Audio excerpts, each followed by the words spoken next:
بسم اللہ الرحمن الرحیم۔ شروع کرتی ہوں اللہ کے نام سے جو بہت ہی مہربان نہایت رحم والا ہے۔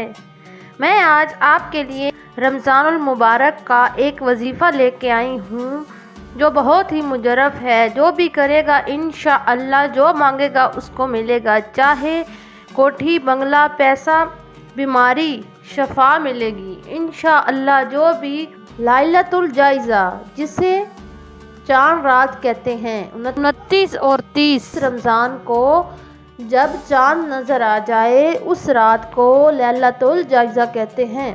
جس بندے نے لائلۃ الجائزہ کی رات میں یہ ایک تسبیح پڑھ لی تو انشاءاللہ جو مانگے گا وہ اس کو ملے گا۔ وظیفہ بتانے سے پہلے جس نے میرا چینل سبسکرائب نہیں کیا، آپ سب سے گزارش ہے کہ سبسکرائب کریں اور ویڈیو کو لائک کمنٹ ضرور کریں تاکہ آنے والی ویڈیو کا نوٹیفیکیشن آپ کو مل سکے، اور اس ویڈیو کو مکمل ضرور دیکھنا۔ وظیفہ کچھ اس طرح ہے کہ 3 دفعہ درود شریف پہلے اور 3 دفعہ درود شریف بعد میں پڑھنا ہے، اور 100 دفعہ یا توابوں کی ایک تسبیح پڑھنی ہے۔ انشاءاللہ جو مانگے گا اس کو ملے گا۔ ویڈیو پسند آئی ہو تو لائک سبسکرائب کمنٹ ضرور کرنا۔